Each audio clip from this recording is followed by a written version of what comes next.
Hello everyone, this is Sudhanshu here. Welcome to IB Technical Classes. Today I will clear all the topics related to AC machine. At first I will describe the syllabus of AC machine. Okay. In AC machine there are mainly 5 chapters. The first chapter is 3-phase induction motor. Second chapter is single phase induction motor. Third chapter is synchronous motor. Fourth chapter is fractional horsepower motor, and fifth chapter is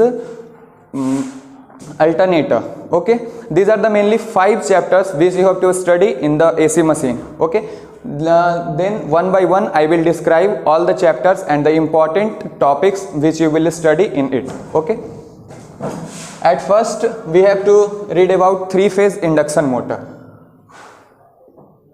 3-phase induction motor, सबसे पहले हम लोगों को पढ़ना है 3-phase induction motor के बारे में। 3-phase इंडक्शन मोटर जो है वो सबसे पहले तो 3-phase सप्लाई पे वर्क करेगा। उसके बाद उसमें क्या है कि आप लोगों ने पिछले सेमेस्टर में पढ़ा होगा, इंडक्शन प्रिंसिपल एक होता है जिसपे कि ट्रांसफार्मर वर्क करता है। तो उसी इंडक्शन प्रिंसिपल पे 3-phase इंडक्शन मोटर भी काम करता है। उसमें क्या होता है कि एक प्राइमरी वाइंडिंग होता है, एक सेकेंडरी वाइंडिंग होता है ट्रांसफार्मर में।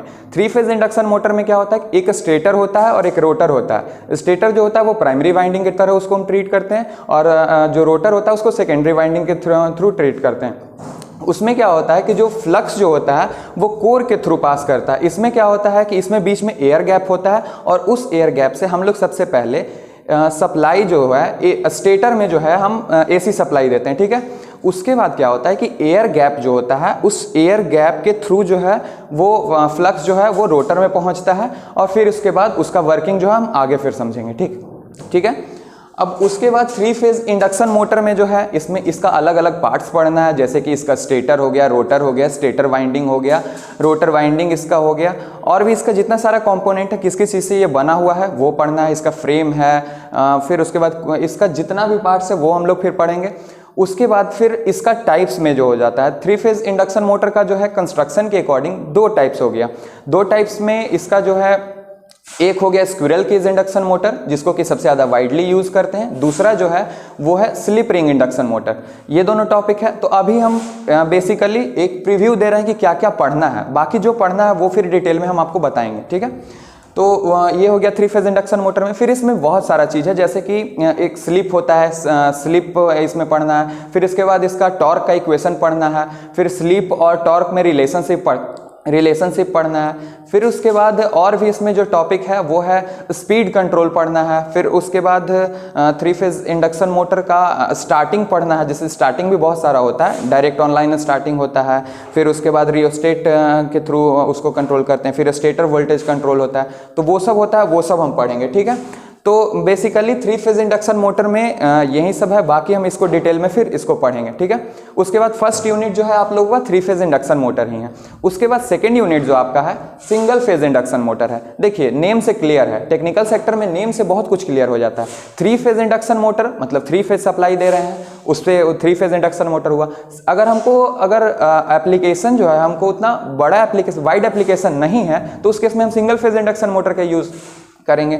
सिंगल फेज इंडक्शन मोटर में रोटेटिंग रिवॉल्विंग फील्ड थ्योरी होता है, उसी के अकॉर्डिंग जो होता है उसी के बेसिस पे सिंगल फेज इंडक्शन मोटर जो होता है वो वर्क करता है। अब सिंगल फेज इंडक्शन मोटर जो है उसमें भी बहुत सारा टाइप्स होता है। ठीक है, टाइप्स उसमें जैसे होता है कैपेसिटर स्टार्ट मोटर होता है, कैपेसिटर स्टार्ट कैपेसिटर रन होता है, रिलक्टेंस मोटर होता है, हिस्ट्रेसिस मोटर होता है, सैडेड पोल मोटर होता है।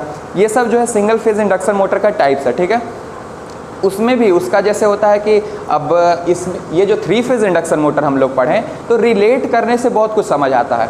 3-phase इंडक्शन मोटर जो है वो सिंगली एक्साइटेड एसिंक्रोनस मोटर है। ठीक है, सिंगली एक्साइटेड कहने का मतलब कि इसमें हम सिर्फ और सिर्फ स्टेटर में सप्लाई दे रहे हैं, रोटर में हम इसमें नहीं दे रहे हैं। ठीक है, और ये जो सिंगल फेज इंडक्शन मोटर है इसमें हमको सबसे पहले स्टार्टिंग टॉर्क को ऑब्टेन करने के लिए उसमें जो हम लोग का जो फ्लक्स रहता है वो फ्लक्स को हमको स्प्लिट करना पड़ता है। मेन फील्ड फ्लक्स और फिर ऑक्सिलरी फील्ड फ्लक्स दोनों में हम स्प्लिट करते हैं, तब फिर जाके टॉर्क इक्वेशन होता है। टॉर्क इक्वेशन में उसका वैल्यू होता है IS × IM cos ∅, वो सब बहुत डिटेल में फिर आपको हम बताएंगे। ठीक है, तो 3-phase इंडक्शन मोटर में तो आपको बता दिया गया कि क्या क्या पढ़ना है। सिंगल फेज इंडक्शन मोटर में भी वही सब चीज़ है। फिर उसके बाद जो तीसरा है वो सिंक्रोनस मोटर है, ठीक है, सिंक्रोनस मशीन कह लीजिए। सिंक्रोनस मशीन में दो चीज़ आ गया, सिंक्रोनस मोटर आ गया और सिंक्रोनस जनरेटर आ गया, ठीक है। सिंक्रोनस जनरेटर को ही हम लोग अल्टरनेटर बोलते हैं, ठीक है। तो अब सिंक्रोनस जनरेटर जो अल्टरनेटर हुआ, वो अल्टरनेटर क्या करता है कि वो सिंक्रोनस स्पीड से रोटेट करता है। अब सबसे पहला क्वेश्चन आप लोगों का होगा कि सिंक्रोनस स्पीड क्या होता है। तो सिंक्रोनस स्पीड जानने के लिए सबसे पहले जो स्लिप हम आपको बताएंगे 3 फेज इंडक्शन मोटर में, उससे होगा सिंक्रोनस स्पीड जो होता है वो ns = 120 f/p होता है। इसका मतलब होता है कि ये कांस्टेंट स्पीड पे जो होगा वो रोटेट करते रहेगा फ्लक्स इसमें, ठीक है। और ये जो होता है ये सिंगली एक्साइटेड के नहीं होने के जगह पे ये डबली एक्साइटेड होता है। इसका मतलब कि इसमें स्टेटर में भी हमको देना पड़ेगा सप्लाई और रोटर में भी देना पड़ेगा, ठीक है। और तब जाके इसका नेम देखिए, इंडक्शन मोटर का आपको हम बता दिए कि इंडक्शन प्रिंसिपल पे काम करता है। सिंक्रोनस मोटर, सिंक्रोनस का मतलब क्या हुआ, आप लोग ट्रांसमिशन वगैरह में भी पढ़ेंगे सिंक्रोनाइजिंग। तो सिंक्रोनाइजिंग मतलब हुआ कि हम जैसे स्टेटर और रोटर में हम दे रहे हैं तो उसमें मतलब कि जो कांस्टेंट स्पीड हमको मिल रहा है उससे रिलेटेड इसमें हो गया, ठीक है। अब सिंक्रोनस अल्टरनेटर जो है, मतलब अल्टरनेटर का भी होता है, एक सैलिएंट पोल होता है, एक नॉन सैलिएंट पोल होता है। उसी का एक नॉन सैलिएंट पोल जो होता है उसी को सिलिंड्रिकल रोटर बोलते हैं। और उसी में फिर उसमें फिर डिटेल में फिर पढ़ना है कि उसमें एक्सियल लेंथ किसका ज़्यादा होता है, फिर डायमीटर किसका ज़्यादा होता है, किसको हम किस प्लांट में प्रीफर करते हैं। जैसे कि जो सैलिएंट पोल है उसको हाइड्रो पावर प्लांट में प्रीफर करते हैं, नॉन सैलिएंट पोल जो है उसको थर्मल पावर प्लांट में हाईएस्ट स्पीड पे प्रीफर करते हैं। फिर उसके बाद सिंक्रोनस मशीन में आप लोगों को और जो पढ़ना है वो हम बता देते हैं, हंटिंग पढ़ना है। हंटिंग इफेक्ट एक आता है, उसमें होता है कि लोड वेरिएशन के कारण या फिर फ्रीक्वेंट ऑसिलेशन के कारण, ये सब हंटिंग इफेक्ट उसमें आता है। फिर उसके बाद उसमें वी कर्व पढ़ना है और इन्वर्स वी कर्व पढ़ना है, ठीक है। फिर उसके बाद उसमें पैरेलल ऑपरेशन ऑफ अल्टरनेटर पढ़ना है। पैरेलल ऑपरेशन ऑफ ट्रांसफार्मर आप लोगों ने पढ़ा होगा, उसी के जैसा पैरेलल ऑपरेशन ऑफ अल्टरनेटर भी होता है, ठीक है। उसमें फिर सर्कुलेटिंग करंट पढ़ना है, फिर और उसमें टॉर्क होता है, 2-3 टॉर्क होता है, पुल आउट टॉर्क होता है, ब्रेकडाउन टॉर्क होता है, ये सब आपको बताया जाएगा, ठीक है। तो 3 फेज इंडक्शन मोटर हो गया। दूसरा जो है वो सिंगल फेज इंडक्शन मोटर है, इसके बारे में भी हमने बता दिया कि इसमें क्या क्या पढ़ना है। तीसरा जो है वो है सिंक्रोनस मशीन, सिंक्रोनस मशीन। अब सिंक्रोनस मशीन में जो दो पार्ट था, सिंक्रोनस जनरेटर और सिंक्रोनस मोटर। तो सिंक्रोनस जनरेटर मतलब कि वहीं अल्टरनेटर, उसके बारे में बता दिए। सिंक्रोनस मोटर जो होता है, जैसा कि हम लोग देखें 3 phase induction motor, single phase induction motor, उसी तरह से सिंक्रोनस मोटर में क्या होता है कि वो एक फिक्स्ड स्पीड के साथ जो है वो रोटेट करता है, ठीक है। और सिंक्रोनस मोटर जो है उसमें भी जो जो टर्म आपको हमने सिंक्रोनस अल्टरनेटर में बताया वो चीज़ उसमें भी आएगा, बस यही है कि कंस्ट्रक्शन डिफरेंस होगा।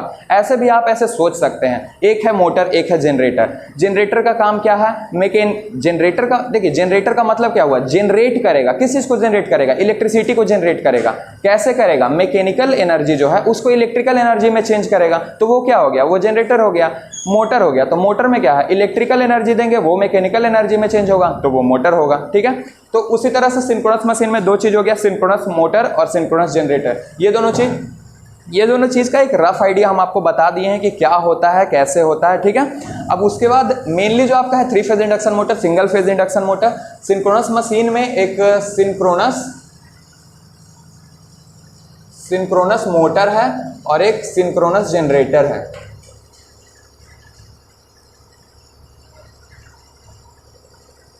ये दोनों के बारे में भी आपका रफ आइडिया हमने बता दिया। उसके बाद इसमें क्या क्या पढ़ना है वो भी बताएं, हंटिंग पढ़ना है, वीकर पढ़ना है, इन्वर्टेड वीकर पढ़ना है, पुल आउट टॉर्क पढ़ना है, फिर उसके बाद एक टॉर्क का रिलेशन होता है वो सब पढ़ना है। तो ये सब जो पढ़ना है वो बता दिए। अब एक जो नया है जो हम लोग मतलब पहले के सिलेबस में नहीं था, अभी के सिलेबस में है, वो क्या है, वो चौथा टॉपिक है फ्रैक्शनल हॉर्स पावर मोटर, ठीक है। ये जो है ये एक नया टॉपिक है, ठीक है। तो मेनली आप लोगों को जो पढ़ना है वो 5 यूनिट पढ़ना है। एक है 3 फेज इंडक्शन मोटर, एक है सिंगल फेज इंडक्शन मोटर, एक है सिंक्रोनस मोटर, एक सिंक्रोनस जनरेटर और एक FHP motor. That's all, thank you.